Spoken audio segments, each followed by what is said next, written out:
Selamat siang, saya Alvin Andrianto Ciputra dari kelas 10 TKJ. Kali ini saya akan membahas tentang bab 4, lebih tepatnya bagian B tentang meningkatkan keamanan digital. Keamanan digital. Setiap perangkat digital pasti memerlukan keamanan untuk menjaga perangkat tersebut terhindar dari beberapa gangguan yang tidak diinginkan, seperti backdoor, Trojan horse, DOS atau denial of service, program agen penyerangan, dan virus. Nah, di sini saya akan membahas satu persatu. Yang pertama, backdoor. Backdoor adalah sebuah program yang ditanam oleh seorang hacker yang dimana dengan bertujuan untuk merusak data-data yang ada di komputer. Kemudian yang kedua ada Trojan horse. Trojan horse merupakan sebuah program yang digunakan oleh hacker sebelum menanamkan backdoor ke dalam komputer. Jadi Trojan horse seperti program yang digunakan sebelum menanamkan backdoor. Dan yang ketiga ada denial of service atau DOS. Denial of service atau DOS adalah sebuah teknik atau cara yang digunakan oleh para hacker untuk mengirimkan data dalam jumlah yang besar dan banyak, dan itu tentu membuat komputer crash, hang, dan sebagainya, yang akhirnya mengurangi kinerja komputer.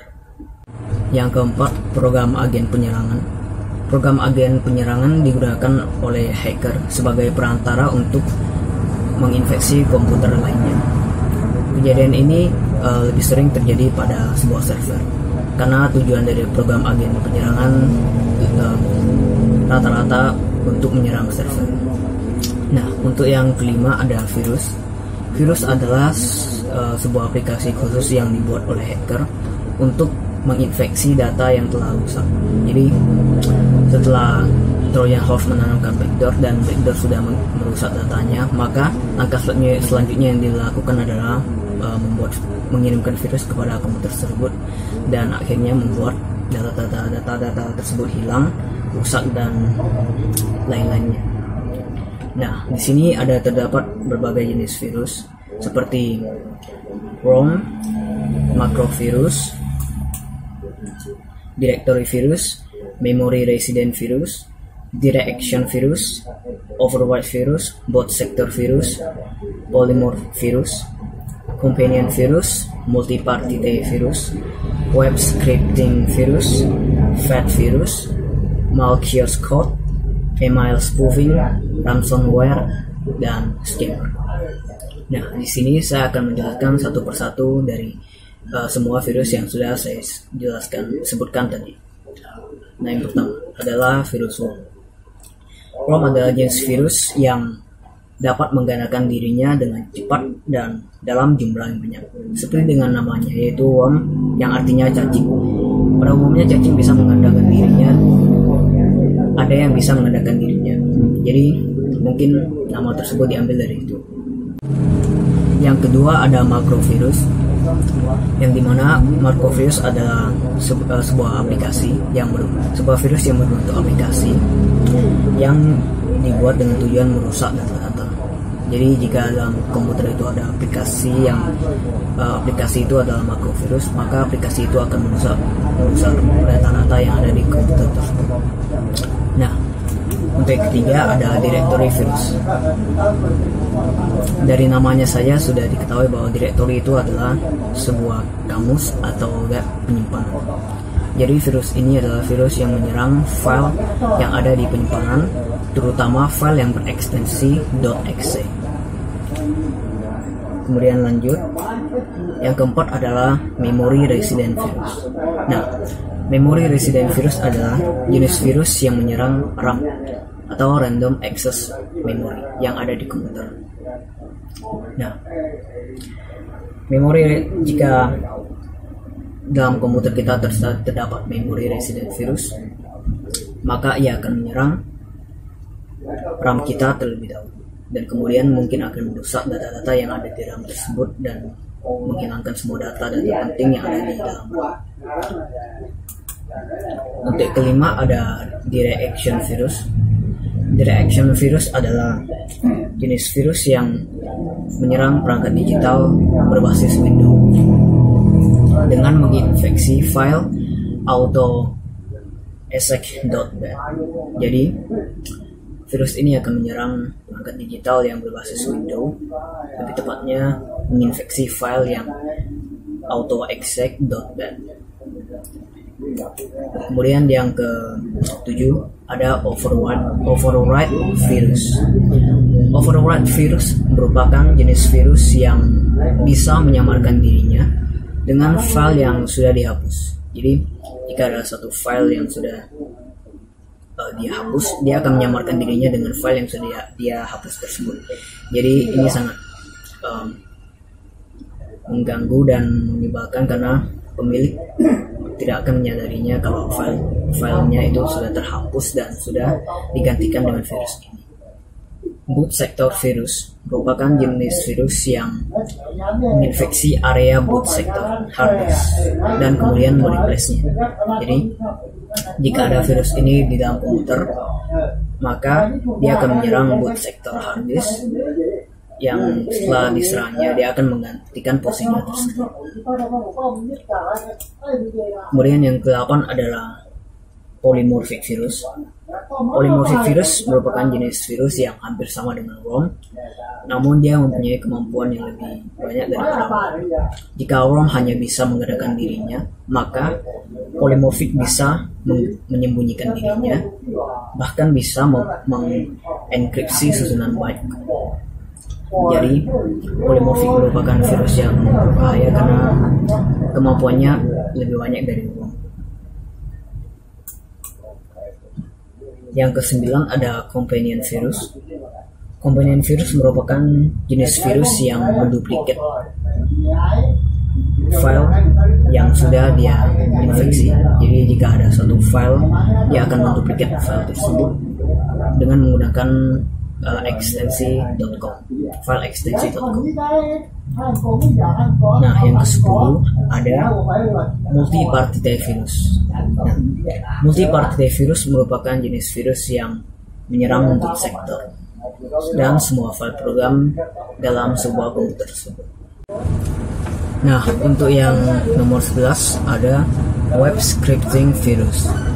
Nah, web scripting virus ini merupakan jenis virus yang menyerang aplikasi web browser atau search engine seperti Google Chrome, Mozilla Firefox, Internet Explorer, dan lain-lain.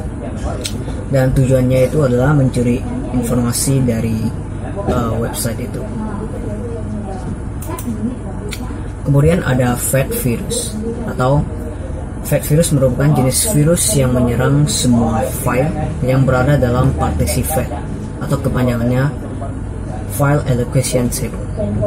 Nah, virus ini menyerang filenya itu secara permanen. Jadi semua file yang ada dalam partisi fat itu dihapus, diserang secara permanen. Kemudian ada malicious code. Malicious code merupakan jenis virus atau kode yang ditulis dengan berbagai bahasa pemrograman seperti Assembler, Visual Basic, Java, JavaScript, ActiveX, dan PHP. Kemudian ada email spoofing. Email spoofing merupakan teknik pengiriman pesan yang dilakukan oleh hacker secara acak kepada target. Kemudian ada ransomware. Ransomware merupakan jenis virus yang men-scan port tertentu komputer atau perangkat digital, kemudian menyusupi, menginfeksi, dan mengambil alih fungsi komputer. Kemudian yang terakhir ada virus scammer. Scammer merupakan jenis virus yang menanamkan program backdoor seperti Trojan Horse. Scammer ini juga mencuri data-data penting dari dalam sebuah komputer. Nah, itu merupakan beberapa gangguan yang terjadi. Sekarang saya akan membahas kerugian yang muncul secara langsung ketika kita menggunakan perangkat digital. Yaitu kerugiannya adalah Yang pertama, radiasi gelombang elektromagnetik yang berefek buruk terhadap kesehatan tubuh, terutama mata, otak, dan telinga. Yang kedua ada kejahatan cyber atau cybercrime. Yang ketiga ada pelecehan atau cyber harassment. Yang keempat ada intimidasi atau cyberbullying. Dan yang terakhir ada penipuan. Nah, selain ada kerugiannya juga ada intimidasi. Intimidasi adalah sebuah tindakan yang menjatuhkan orang lain secara caranya masing-masing. Nah, intimidasi ini terbagi menjadi beberapa macam. Yang pertama adalah intimidasi bersifat fisik. Kedua, intimidasi bersifat sosial. Ketiga, intimidasi secara verbal. Keempat, intimidasi di dunia cyber atau cyberbullying. Nah, sini saya akan membahas satu persatu. Langsung saja kita yang pertama, yaitu intimidasi fisik. Intimidasi fisik merupakan sebuah tindakan memaksa yang dilakukan oleh seseorang kepada seseorang lain yang menyangkut aspek-aspek fisik. Yang kedua ada intimidasi sosial. Intimidasi sosial merupakan tindakan yang mengakibatkan nama baik seseorang yang terintimidasi itu tercemar. Yang ketiga ada intimidasi verbal. Intimidasi verbal merupakan jenis intimidasi yang dilakukan dengan tindakan penekanan, pengancaman, pengejekan dan lain-lain yang didapatkan oleh orang yang terintimidasi. Yang keempat ada intimidasi cyber. Intimidasi cyber merupakan tindakan yang dilakukan di media internet oleh seseorang yang ingin menjatuhkan seseorang.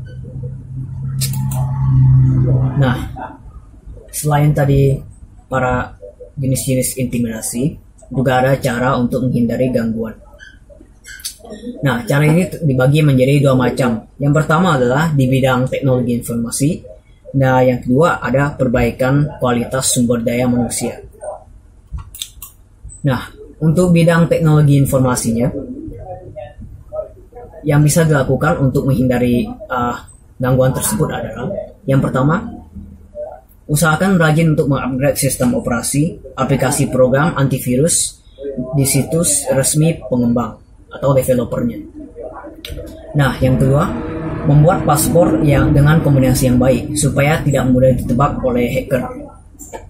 Yang ketiga, tidak membuka situs-situs terlarang dan juga tidak membuka surat atau surat elektronik. Nah, yang kedua, perbaikan kualitas sumber daya manusia. Yang harus dilakukan untuk memperbaiki kualitas sumber daya manusia adalah yang pertama, mengedepankan jiwa sosial dan tenggang rasa. Yang kedua, tidak mengambil apa yang sudah menjadi milik orang lain di media massa atau media sosial. Nah, yang ketiga ada menghindari sikap yang bernada ancaman yang akhirnya dapat memicu konflik.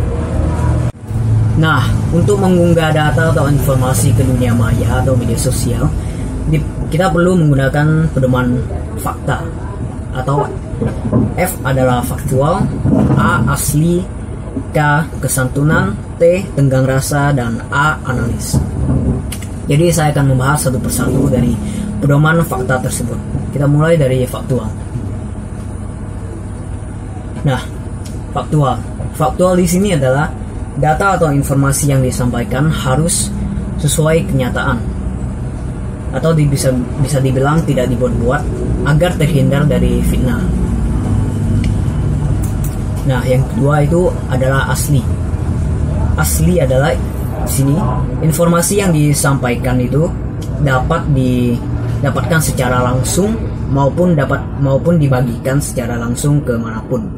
Jadi itu adalah sebagai bukti bahwa informasi itu adalah asli. Nah, yang ketiga ada kesantunan.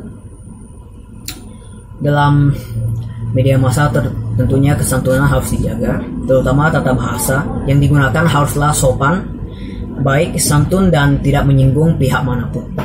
Jadi kita harus tahu kesantunan harus mengerti tata bahasa yang digunakan. Nah, yang keempat adalah tenggang rasa. Tenggang rasa adalah suatu sikap di mana seseorang mengetahui cara yang benar dan tepat untuk beraktivitas di media sosial atau media massa.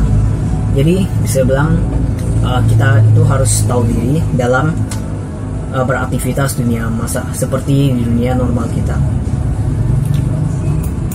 Nah, yang terakhir ada analisis. Nah,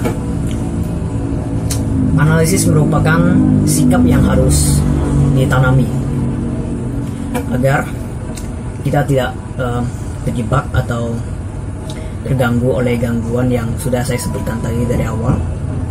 Nah, sikap analisis ini merupakan sikap yang teliti, sangat-sangat teliti, yang diperlukan untuk membantu seseorang dalam menanggapi atau menyumpai hal yang belum diketahui identitasnya secara pasti. Jadi analisis ini benar-benar penting untuk seseorang supaya seseorang tersebut tidak terjerat dalam gangguan-gangguan yang ada di dunia internet.